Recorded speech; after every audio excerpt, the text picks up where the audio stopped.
Good morning, students. Welcome back to my class.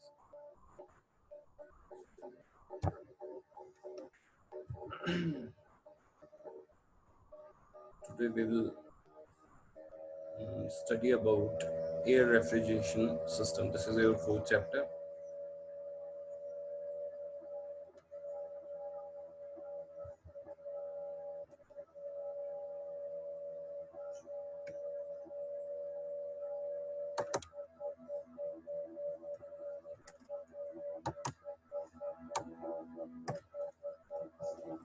So,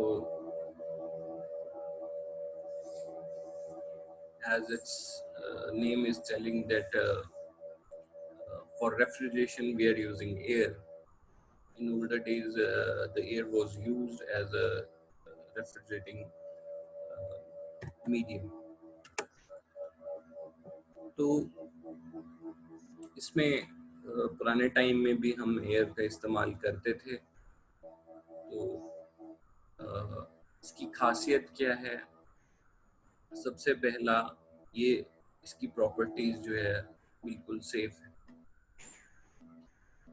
ठीक है। और एयर जो है वो सबसे सस्ता प्रोडक्ट है।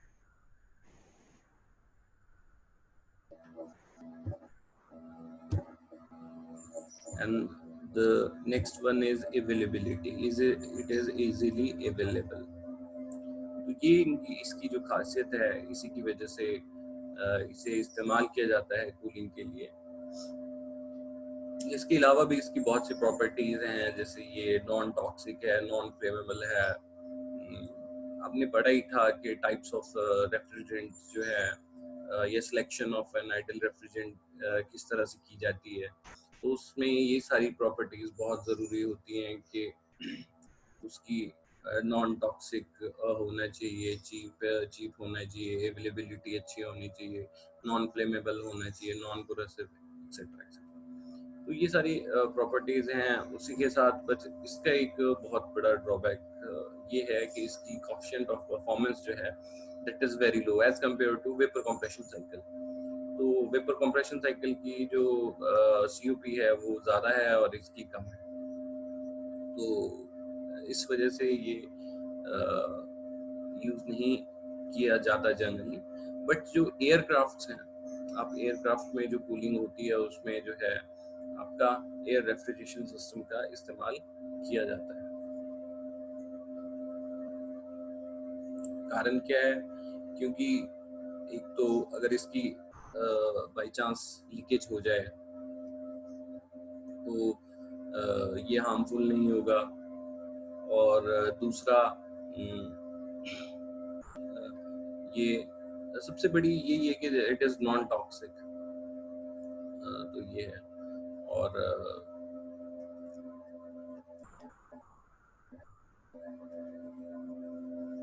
तो अभी बात करते हैं। अब जैसे मैंने बात की कि कुछ टाइम के बाद ये रिमूव हो गया सिस्टम से। क्या कारण क्या थे? लो कोएफिशिएंट ऑफ परफॉर्मेंस थी, ठीक है, हाई ऑपरेटिंग कॉस्ट थी। इसको ऑपरेट करने के लिए कॉस्ट ज़्यादा लगती है क्योंकि इसकी जो लार्ज वॉल्यूम को हैंडल करना पड़ता था हमें, ये हमारी दिक्कत सारी आती थी। And low heat carrying capacity less थी, इसी वजह से सीओपी भी कम थी, ठीक है। तो ये करके एंड लार्ज वॉल्यूम हैंडलिंग थी, तो ये करके ये धीरे धीरे रिमूव हो गया, ठीक है। पर जो फ्लाइट्स में जो है वो अभी भी इस्तेमाल किया जाता है ये, because it is safer than any other refrigerant, क्योंकि वहाँ हमें फ्लेमेबल भी नहीं चाहिए और साथ के साथ टॉक्सिक भी नहीं होना चाहिए। तो इसी वजह से इसका इस्तेमाल वहाँ किया जाता है। फिर आ गया advantages of air refrigeration system over vapour compression system. तो अभी एयर रेफ्रिजरेशन सिस्टम का अगर हम वेपर कंप्रेशन सिस्टम से कंपैरिजन करें तो क्या होगा? देखो, तो सबसे पहले नॉन पॉइजनस, अभी आपने देखा कि जनरली हम 134A का इस्तेमाल करते हैं रेफ्रिजरेंट का वेपर कंप्रेशन सिस्टम में, है ना, जनरली। तो जो छोटे अपने रेफ्रिजरेटर होते हैं एक्सेट्रा एक्सेट्रा, उनमें भी इनका इस्तेमाल करते हैं।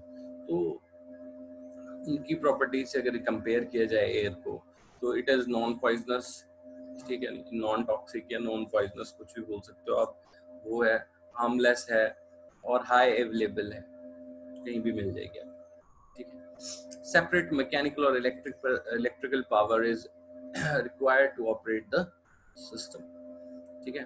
तो इस केस में क्या है, सेपरेट इलेक्ट्रिकल और मैकेनिकल पावर जो है रिक्वायर्ड होती है सिस्टम को चलाने के लिए। Useful for aircraft due to its low weight and less space, ठीक है।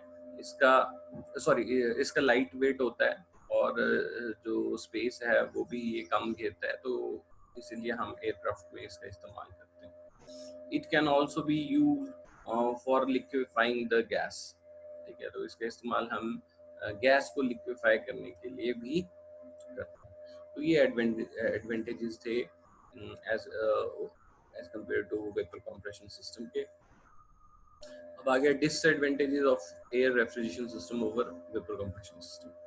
तो डिसएडवांटेजेस क्या है?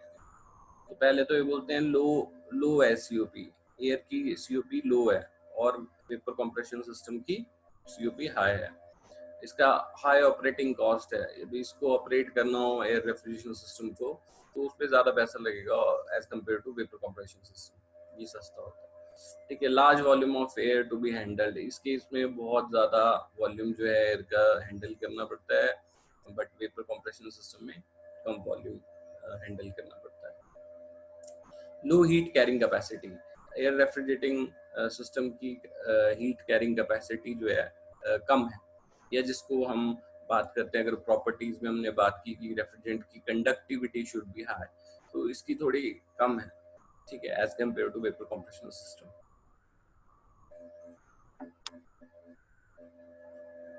तो ये था। फिर तो ये सारा जो है आपने देख लिया कि वेपर कंप्रेशन सिस्टम के विद रिस्पेक्ट जो है एयर रेफ्रिजरेशन सिस्टम की क्या एडवांटेजेस हैं और डिसएडवांटेजेस हैं। उसके साथ ही हम अगर बात करें तो सबसे पहले जो बेल कॉलमन साइकिल, इसको reverse Brayton cycle, reverse Joule cycle नाम से भी बोला जाता है। तो इस केस में अगर आप देखोगे, तो अगर मैं वर्किंग की बात करूं तो यहाँ आपकी एयर जो है एंटर करती है कंप्रेसर में, उसे हम क्या करते हैं, कंप्रेस करते हैं। कंप्रेस करने के बाद उसका टेम्परेचर बढ़ जाता है एयर का, और वो कूलिंग चैम्बर में, इधर कूलिंग चैम्बर होता है, उसमें ठंडी होके आगे चली जाती है एक्सपेंशन सिलेंडर में। वहाँ उसकी एक्सपेंशन होती है जैसे एक्सपेंशन वॉल्व में होती है, ठीक है। और एक्सपेंशन होने के वजह से उसका टेम्परेचर लो हो जाता है, और अगर हम टेम्परेचर ड्रॉ करें इधर, तो इधर हाई टेम्परेचर हो जाता है और एक्सपेंशन के बाद लो टेम्परेचर हो जाता है, और जो लो टेम्परेचर एयर है वो that enters into the evaporator, या जो भी आपने स्पेस जो उसको कूल करना है वहां एयर जाती है, और उसके बाद वो फिर से कंप्रेसर में होते हुए साइकिल को कंप्लीट करती है। इस तरह से ये आपका बेल कॉलमन साइकिल जो है वो चलता है। अगर आप वेपर कंप्रेशन सिस्टम के साथ कंपेयर करें तो it is quite similar to vapour compression system, like in this case we have compressor, है ना। तो अगर हम इसके कंपैरिजन वेपर कंप्रेशन साइकिल के साथ करें तो उसमें भी कंप्रेसर होता है, उसके बाद कंडेंसर आता है जो कि इस केस में कूलिंग चैम्बर बन गया है, फिर एक्सपेंशन वॉल्व उसमें भी आता है, और इवेपोरेटर उस वाले में आता है। So it is quite similar, but ये है कि in this case we are using air as a refrigerant, ठीक है, and there is no phase change in the state of air.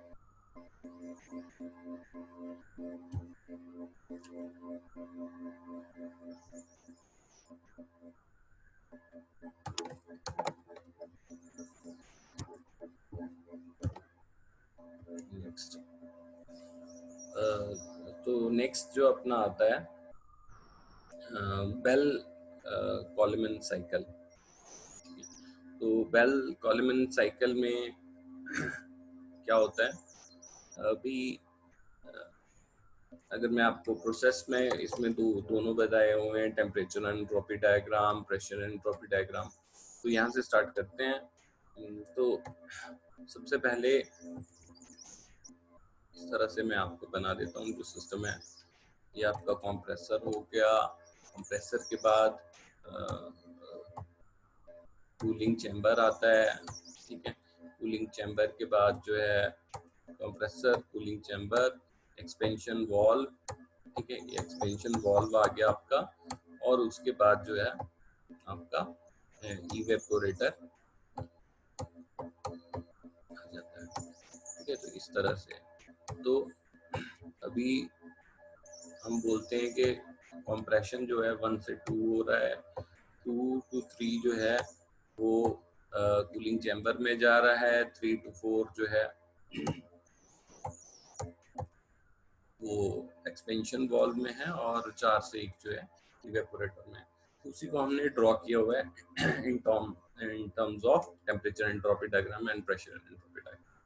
तो सबसे पहले बात करते हैं, जैसे ही एयर एंटर की कंप्रेसर में, ठीक है, 1 to 2 जो है वो कंप्रेशन दिखा रहा है। सॉरी, ये थोड़ा नंबरिंग गलत दे दी, इसे रेक्टिफाई कर देते हैं।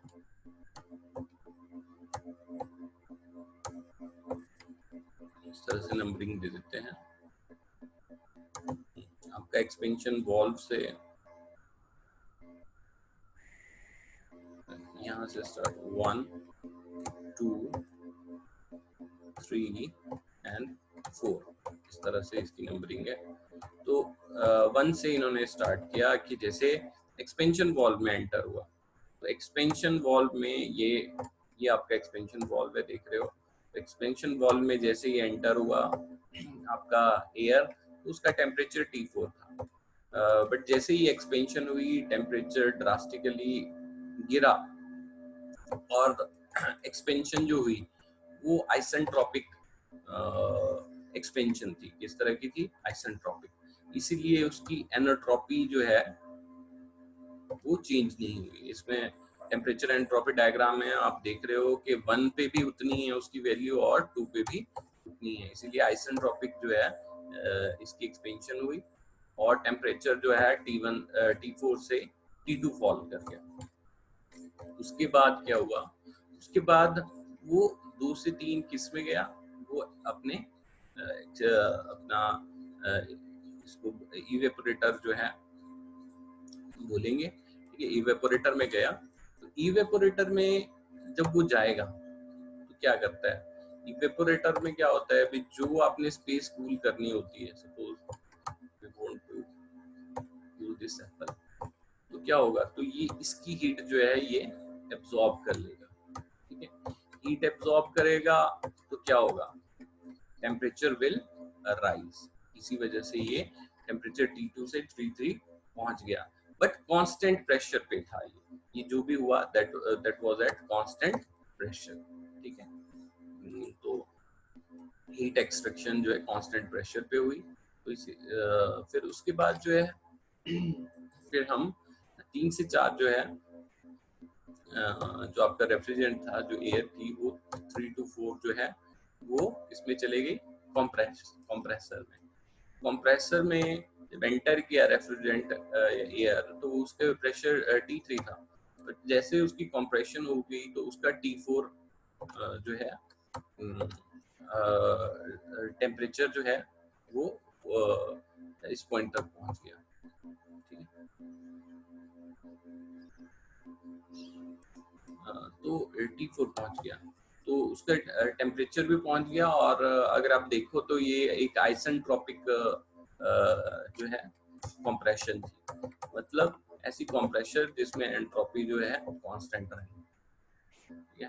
This is also called a reversible adiabatic process, जो कि अपने थर्मोडायनामिक्स में पढ़ा होगा। उसके बाद जो है कंप्रेशन के बाद जब ये 4 पे पहुंच गया, तो 4 से 1 पे फिर से जो आपका कंडेंसिंग स्पेस है, ये कंडेंसिंग यूनिट है, उसमें चला गया। उसमें जब गया तो इसने क्या किया, हीट जो है सराउंडिंग को रिजेक्ट कर प्रोजेक्टेड टू द सराउंडिंग। ठीक है, तो इसी तरह जो है ये पूरा साइकिल जो है कंप्लीट होता है। अगर हम PS pressure entropy pressure volume diagram में इसको ड्रॉ करें, ठीक है, तो हम इस तरह से करेंगे। 1 से 2 जो है प्रेशर फॉल हुआ एक्सपेंशन की वजह से, एंड वॉल्यूम जो है वो बढ़ गया। फिर 2 से 3 जो था अपना जो आपका इवेपोरेटर है, उसमें से हीट उसने एक्सट्रैक्ट की एट कांस्टेंट प्रेशर। फिर उसके बाद कंप्रेशन हुई, वॉल्यूम डिक्रीज हो रहा है आप देख रहे हो, एंड प्रेशर जो है इंक्रीज हो रहा है। ठीक है, और ये जब यहाँ पे पहुंच जाएगा तो फिर ये किसमें जाएगा, आपका 4 to 1 जो है वो कंडेंसिंग यूनिट है, जहाँ हीट जो है वो रिजेक्ट कर रहा है टूवर्ड्स द सराउंडिंग। यहाँ हीट एब्जॉर्ब कर रहा है हीट, और यहाँ रिजेक्ट कर रहा है। तो इस तरह से ये आपका PV diagram and temperature and entropy diagram पे एक्सप्लेन होता है Bell Coleman cycle.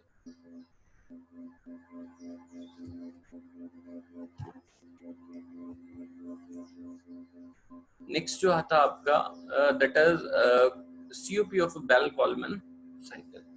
Coefficient of performance जो है बेल कॉलमैन साइकिल का क्या है। तो अगर हम बात करें तो हमने टेम्परेचर एंट्रोपी डायग्राम पीछे ड्रॉ किया था, यस, तो इस तरह से था कि दो आइसेंट्रोपिक प्रोसेस हैं, isentropic compression and isentropic expansion हुई है। यहाँ कंप्रेशन हुई है और यहाँ एक्सपेंशन हुई है। ठीक है, और ये आपका इवेपोरेटर जो है कांस्टेंट प्रेशर लाइन पे इस तरह से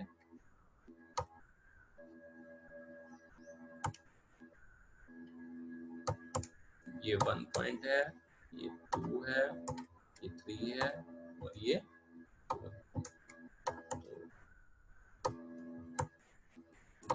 यहाँ टेम्परेचर 1 आ जाएगा, यहाँ T4 आ जाएगा इसके सामने, इसके सामने कितना आ जाएगा, T1 आ जाएगा, और इसके सामने T2 आ जाएगा, इसके सामने T3। टेम्परेचर जो है इस तरह से, तो ये हमने पीछे किया था।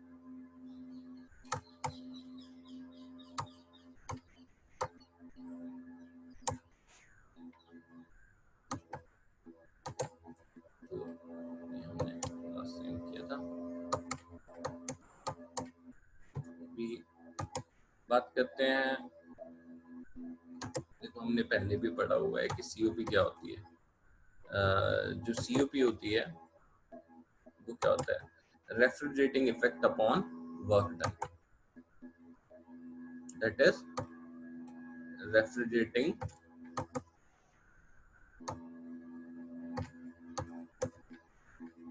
Effect upon work done.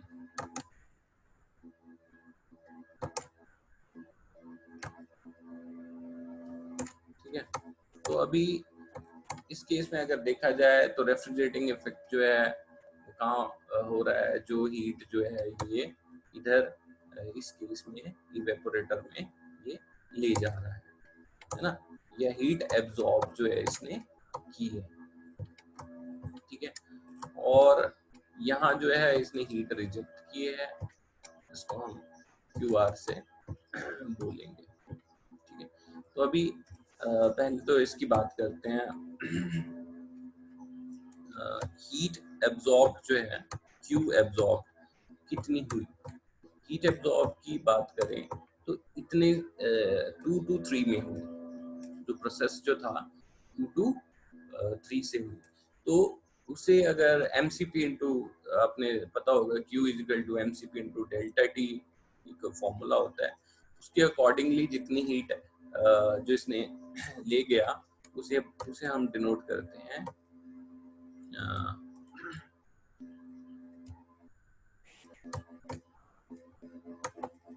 उसके अकॉर्डिंग क्या आया, Cp specific heat and constant pressure, और जो टेम्परेचर डिफरेंस है, तो इन दोनों में टेम्परेचर डिफरेंस क्या था, T3 minus T2, T3 minus T2, तो इतनी हीट जो है इसने रिमूव की, तो यही तो हमारा रेफ्रिजरेटिंग इफेक्ट है, इतनी हीट अगर रिमूव की तो this is your refrigerating effect. तो रेफ्रिजरेटिंग इफेक्ट की जगह हम क्या लिख सकते हैं, Cp into T3 minus T2। तो और वर्क डन क्या हुआ, अब वर्क डन देखो, वर्क डन जो इन दोनों के बीच का डिफरेंस है, हीट एब्जॉर्ब और हीट रिजेक्शन के बीच का डिफरेंस है, वो वर्क डन कहलाता है, ठीक है। Work done is equal to heat rejected